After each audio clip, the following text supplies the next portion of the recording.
Hello, I'm Angela Aurora. Welcome to the Oracle book series. Here you'll find interviews with our authors and lots more. We hope you enjoy the show.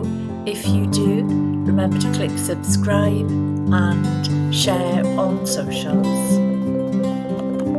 So welcome. Thank you for being here. And welcome to the latest in the series of interviews with authors from the Intuitives Oracle. I'm Angela Aurora Medway-Smith, the Practical Mystic. I'm the lead author of the Oracle book series. I'm a psychic medium, spiritual channel and teacher, and this is the book I wish I'd had in my hands 40 years ago when I had a rather rude spiritual awakening and didn't know where to turn. There was, but at the time, there was no source of information other than circles and people. And I wish I'd had this book in my hands, which is incredible. It's jam-packed with inspirational stories from our authors who will help you make sense of what's going on with you, and practices and tools that can help you develop your intuition, develop your psychic senses, your clair senses, your connection with spirit, your connection with all that there is. And I am so, so proud of it. And I've got Jane Winterbourne and Fiona Radman with me today. Both are from the UK, and I'll be chatting to them about their chapters, and they can tell you all about their chapters and their practices. So, Jane, welcome. So, let me tell you a little bit about Jane. So, Jane Winterbourne is the hag under the hill. She's a shamanic practitioner, shadow worker, and womb healer from the Shropshire Hills, UK. And Jane works in tune with the spirits of the land to create the Hag Under the Hill spirit dolls, which are unique magical companions. But Jane, you're much, much more than that. So, Jane, welcome, my darling. Would you like to tell our listeners all about your chapter? Yes, that'd be lovely, Angela. Thanks for welcoming me. It's lovely to be here.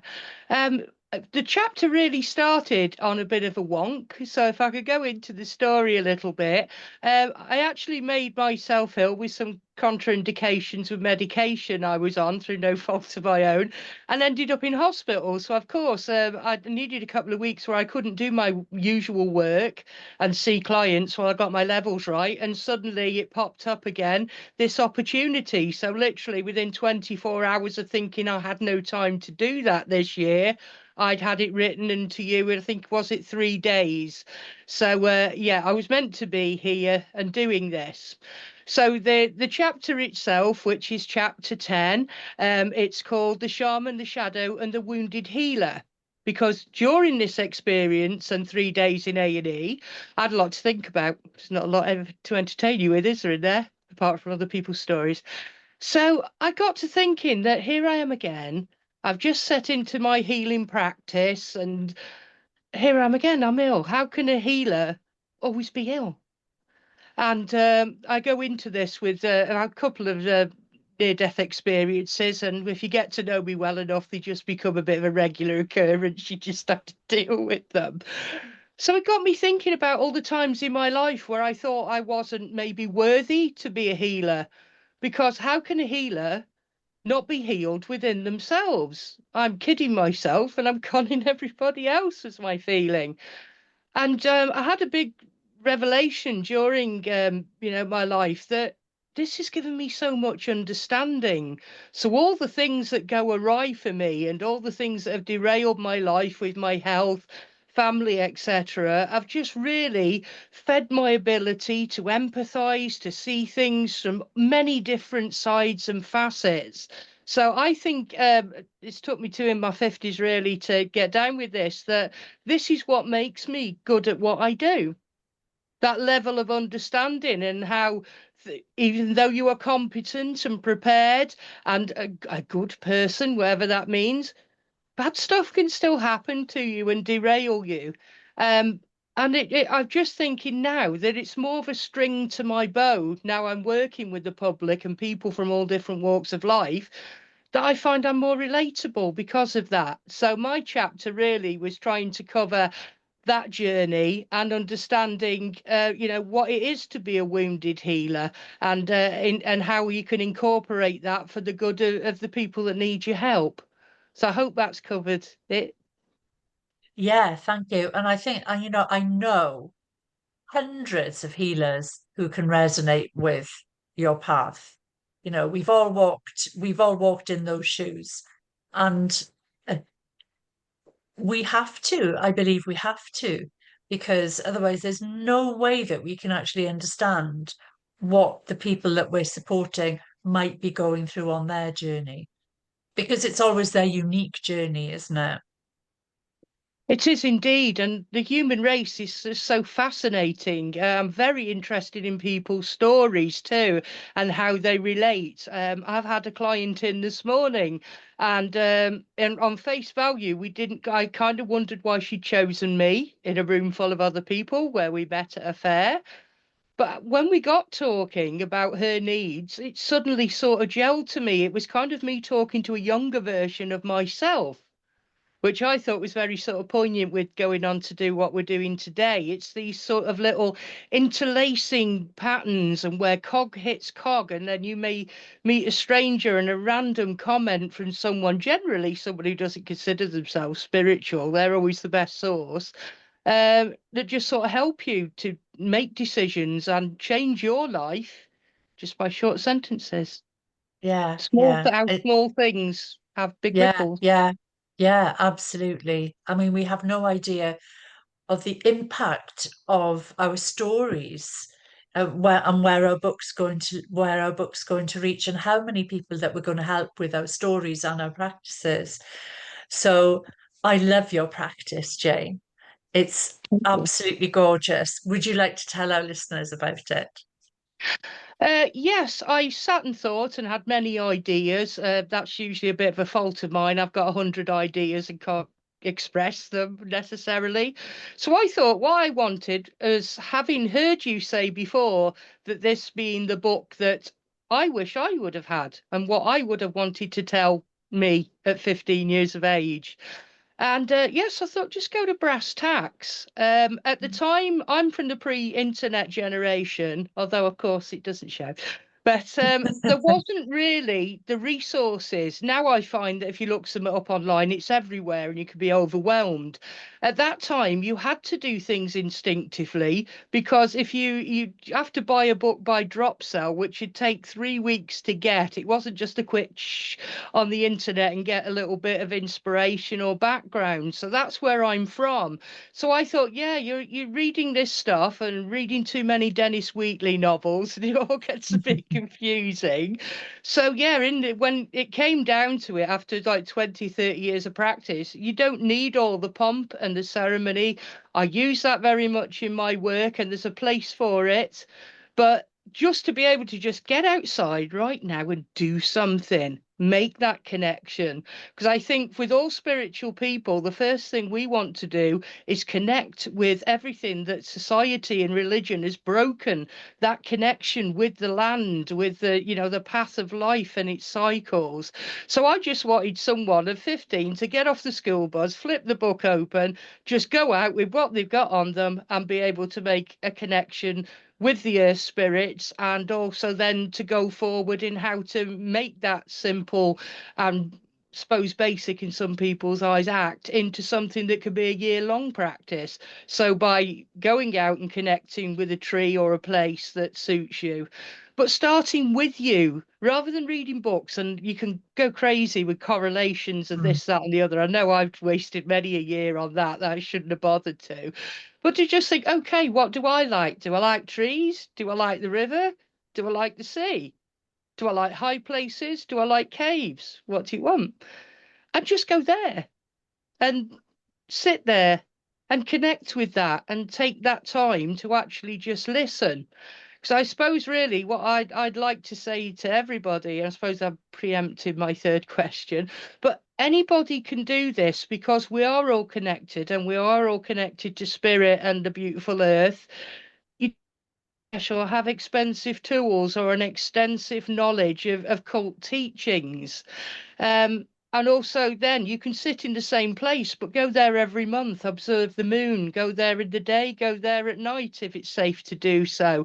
Watch the seasons change from that, just that one juxtaposition. And then you can maybe think, yeah, okay, I've got a year of journaling on this and what you learned from that and your connections. And say, right, I'm going to go and do the same even in the next field. It doesn't necessarily have to be anywhere dramatic. So that the practice in itself can be done so simply, but can be sort of expanded upon by anyone without the need of anything else but a pen and pencil and probably a bottle of water. And in my case, it was always a jam sandwich when I was a child. But yeah, just getting out there with what you've got and, making that connection. Because I think that magic and healing and spirituality is very individual. I spent a lot of years caught up in dogma and lineage and stuff of that nature, where I think really, you're just a wild card. If you feel it, you should go and do it and Keep be it able to simple. do so. Yeah, keep it simple. Yeah, and having that connection with nature, nature spirits, because nature can be our greatest teacher. And when you've learnt how to connect with trees and which will bring me beautifully into talking with Fiona. When you've learned how to be in the forest and talk to the trees, then you have access to so much wisdom. So thank you, Jane, for listening to the call and being part of this beautiful book. I'll come back to you in a minute to ask you that one final question, but let me now introduce you to the wonderful Fiona Radman. So Fiona is a previous Oracle author. Fiona has written in the Energy Healers Oracle. And so she knows her stuff, and I'm so delighted to have her back working in this project. So Fiona is a color mirrors teacher. She's an intuitive coach, a dynamic speaker who guides others to access their inner wisdom through color and energy. And her sessions empower deep soul shifts and joyful alignment using color as a sacred tool of transformation. So, welcome, Fiona. Are you coming to us from London today? Yes, yes. I'm based in London and another UK author. Nice to be in an international book, to be honest. That's a lot of fun. Yes, yes. So tell us about your chapter, Cariad. Okay, thank you. Thank you for the lovely introduction. Jane, so interested in what you had to say, and it'll resonate a little bit as I go through my story. So I'm in chapter 4, A Forest Initiation. Know and trust your intuitive voice to guide and inspire you. So my story goes back to 2017 when I stepped up to be a public intuitive and teacher and to teach other people intuition. And this was really, really nerve-wracking. So I knew I needed to do this. And then it was a question of, how do I do it? I need some more courage to do this. How is this going to work? Am I doing the right thing anyway?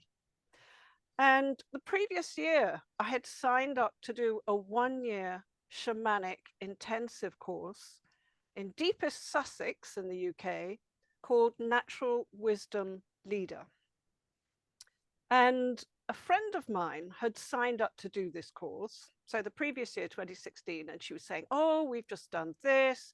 We did drumming, we did ceremonial work, we did plant medicine, we sat with plants and chatted and all these different things. And I'd go, yes, very interesting. Yes, yes, absolutely not for me. Absolutely not for me. And then at the end of the autumn, the email came for the following year's class to start at the end of April in 2017. Who would like to join? And I happened to be on this email list. And the minute it came in, my spirit went, yes, yes, yes, yes. And I'm going, what? You got to be kidding. And my spirit said, no, sign up now, send the deposit immediately. I'm going, you got to be kidding. Like, I had to sit down because I'm used to hearing my intuition. I'm used to hearing my spirit. I teach intuition, so I know how this works. And it's obviously it's different for everybody. But I was in shock. Deep breath. Okay, so this is a very clear message. I need to send the deposit now, and then I'll recover from the shock. So I sent the deposit out. I know that my ego, so this is a big part of my story, spirit versus ego. I know very well that my ego is going to come in and say, you shouldn't do this. This will be really bad for you. What do you think? Where is it going to take you? This is a disaster. So I know this is going to happen already. Sign out the deposit, set out a payment plan, I'm in. Calm down, it's all going to be fine. I have to trust my spirit. So the key for coming in the practice, which I'll come back to later, is this issue of trust. And because people generally don't know what intuition is, it passes them by, the messages in whichever way they come. And then there's no time to develop that trust in knowing that your spirit and your soul and your spiritual helpers are absolutely on your side, backing you up every day, looking from a higher perspective as to how you can go forward and into a better life. So I'm just sitting back in this position of trust. And I decided to write about the forest initiation because this was a really pivotal moment for me in my journey as coming out in public, which I think, you know, both of you and people you meet who step out into the public arena in the alternative area, that can be really nerve-wracking when you're starting out. So the forest initiation was in the July of 2017. And in the meantime, things have been kind of gradually slotting into place where I should go, how to do a business, logo, and so forth. But the vision quest, spending a night in a forest anywhere with no tent, no food, no mobile phone, with nothing, it's just you. And it's huge. You have to sit and face your fears, face what is bothering you, what is coming up for you over that night. And even though it was just like an English wood in Sussex, it was still scary because you can't see anybody else. And because you prepared for this, you set out your prayer ties, you've been taught how to set up sacred space. There's the build-up. There's the whole of the build-up to this journey. And during the night, I did eventually fall asleep because it's actually really cold overnight in July. During the night, I was woken up by a dream about 5 pumas, also called cougars, who came in, and I thought I was going to be their prey. It was very threatening. But they came in and I woke myself up and then realized actually in shamanic work, of course, I'd learned that spirit animals can come in as your guides.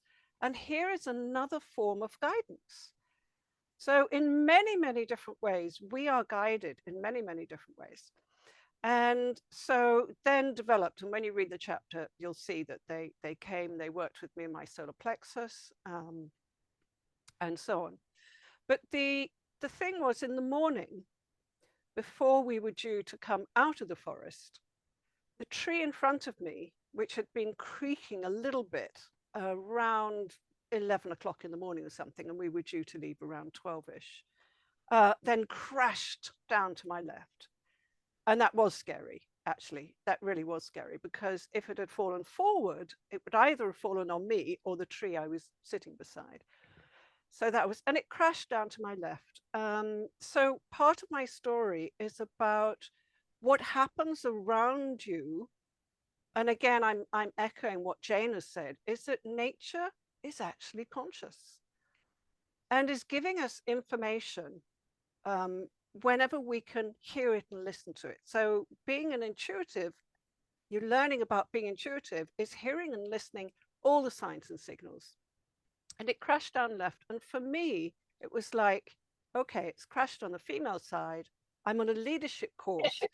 Here's my initiation. I am totally and utterly on the right track. So that became the pivotal moment of that course. I am on the right track. And let me see. So the second part of this, what do I really want people to know from this? So trusting that those experiences, that the initial prompting from your intuition and the way that it comes, yes, please do this, is understanding it comes from a higher perspective, that it will work out fine at the end of the day, and that trust, even though you're frightened to step outside your comfort zone, that trust is repaid tenfold times over afterwards. Very, very, very pivotal experience. Thank you so much for sharing it, Fiona. And when you read the chapter, you're actually in the forest with you. It's beautifully written. Would you like to tell our listeners about your practice? Yes, so the practice is actually quite extensive because I've laid out some exercises to do which will help you sense and know the difference between when you hear that it's either it's intuitive voice or intuitive sense, and when it's that ego voice. So as I was explaining earlier, when I first got the information about should I attend this course, my spirit instantly went, yes. And then later on, my ego came in and no, you shouldn't do this. No, no, no, no, no. So that is it's a really key part of the exercises. Is it yes or is it no? And out from the practice comes an understanding of which voice to trust. And one of the simplest ways that I'll just say now, which I've been demonstrating, is that spirit is expansive yes energy, and ego is a contractive no energy. So that's a very simple way. But the key thing for me in terms of the intuition and what I wish I had known at age of 15 years old was that you can trust your spirit, you can trust your intuition. And, you know, consistent use of the practice will help people to do that. It's absolutely brilliant. And I think, you know, we have to recognize that our conscious minds, our egos, our brains are hardwired to keep us safe. So, and they're also programmed by society, by parents, by teachers, by family, by so many different influences. The intuition is completely different. So it's wonderful that you describe how to separate them out. Absolutely brilliant. Thank you. So I'm going to circle back to Jane now and ask the question, what's the one key takeaway you'd like listeners and readers to have from your chapter, Cariad? For me, it's I came from a family which is so far from spiritual and what I do now. It's almost legend. So I think I'm writing for people like me who get thrown into sort of for want of a better phrase, straight environment, and have struggles with the knowledge that they're getting from spirit. I just assumed that everyone had spirit guides that were talking to them and advising them. I thought everybody sat there listening to the adults talk and thinking that one's lying. It took me, I'm probably still doing it in my 50s, learning that not everyone wants to know. you know, and not everyone can understand it. So for me, I want to reach the outsider kid or the outsider teenager or even the outsider mom or whoever that just stumbles into this. I don't live in linear time, so it's hard for me to kind of explain. But I want to hit that demographic where, yes, you've got, in my day, it was always like which lineage and which teacher was always big thing. And I want to hit people like me who have no experience, just managed to find the odd book in the school library, which were generally quite misleading about witchcraft, etc. And, you know, try and hit that demographic of people. I think I've got all this and I don't know what to do. And everyone around me seems to disapprove of it. And yeah, it's doing me no favors, really, was what I'd got. So I would like to hit that demographic of people because if you think about it, back in the old ways where you had the, you know, the wise woman and the cunning man, you had to work instinctively. You couldn't just go online and go and order a nice load of stuff off Temu and, you know, titivate your house with that sort of thing. You had to sit there and think, right, you know, this horse is dying. Which plants to hand? How do I get it into this horse? You know, the big thing like, you know, losing cattle or horses could be a make or break for a farmer. So I want to get back to that intuitive ways where we're working with the land, of the land, and of the tradition of the wise woman and cunning man rather than being we're quite reliant on what we can buy. And if the lights go out as such, if I'm not getting too sort of dark and conspiracy theorist and we haven't got this resource anymore, what are we going to do? And I'd like to think that I could gather from the land and forage to feed my family, hopefully create medicines to keep us going, because everything is in the hands of you know, the money men really, and that disturbs Yeah. me even in the spiritual market. So my demographic and takeaway is I want your average gal like myself with no frills to be able to go out there and do powerful healing, powerful spiritual work, powerful magic, giving it back to the people. Yeah, I I think I'm mean done. Thank you. I mean, this is where the model that I've used for the Oracle books is so powerful. You know, we give people our stories to inspire, but we also actually give them practical tools they can use, you know, transformational tools for healing, transformational tools to connect with divine feminine and divine masculine, and transformational tools to develop their intuition and their connection with spirit and all that there is. Because I believe that we need to be empowering people. And, you know, that's what I'm all about. So bless you, Jane. Thank you so much for being part of this beautiful book. So, Fiona, the same question. What's the one key takeaway you would like for readers and listeners of the Intuitives Oracle? So my sense about taking away from the whole of the Intuitives Oracle, from my personal point of view, is that when you really trust yourself, that you just use the word empowered. So in this alternative and holistic world that we're in, all of us are working to empower our clients. And it's absolutely key not to give your power away. And power really comes from the third chakra, which is the solar plexus, which in the chakra system, we've got the yellow behind me. I've got some chakra bottles. It's yellow.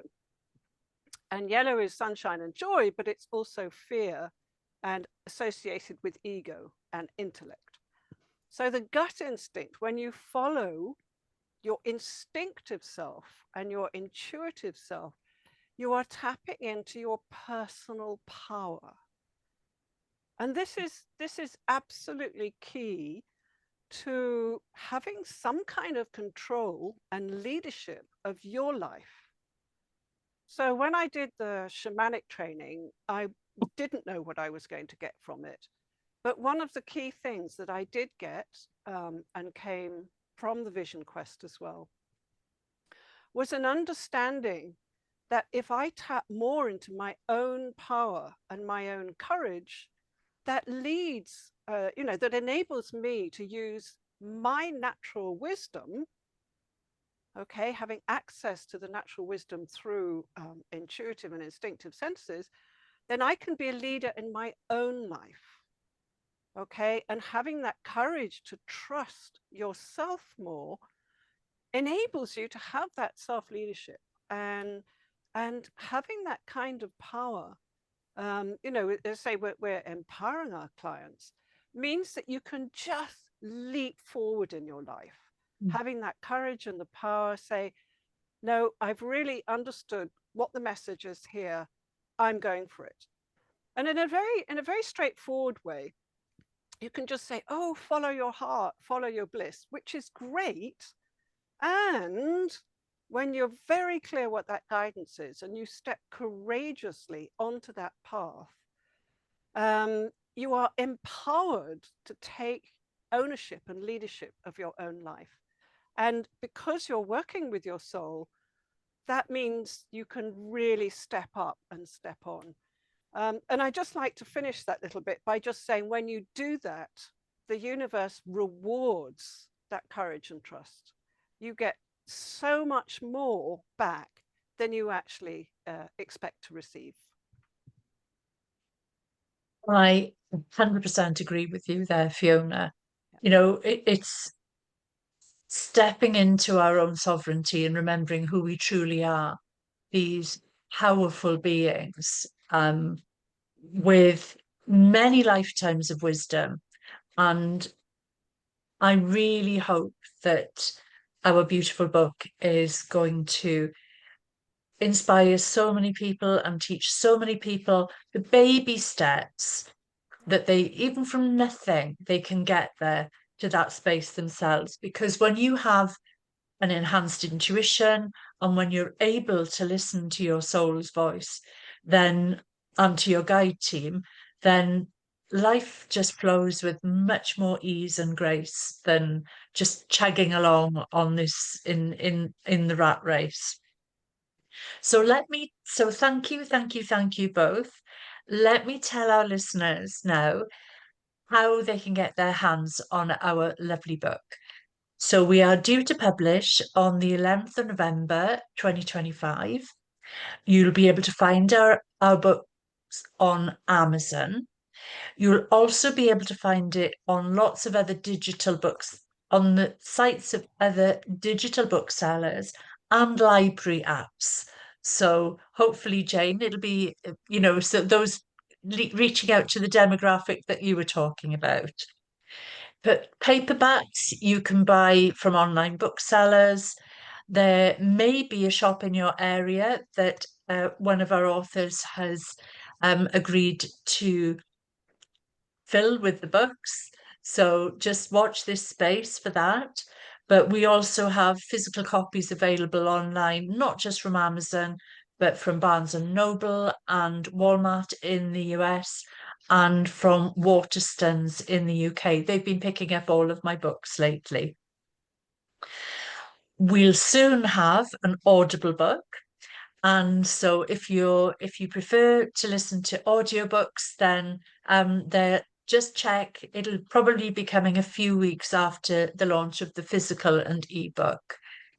So I really hope that we've inspired you to step up and develop your intuition, to dive into our book and start to use some of the incredible practices that our generous authors have provided. I mean, we've got over 50 practices in the book, and then lots and lots of gifts from the individual authors on their websites as well. So I really encourage you to dive in and gather all these tools together and help your journey. So thank you to Fiona, thank you to Jane, and thank you to you, dear listener, for listening to us today. We're going to let you go now and have a wonderful rest of your day. And we'll just wave you off goodbye. Cheerio.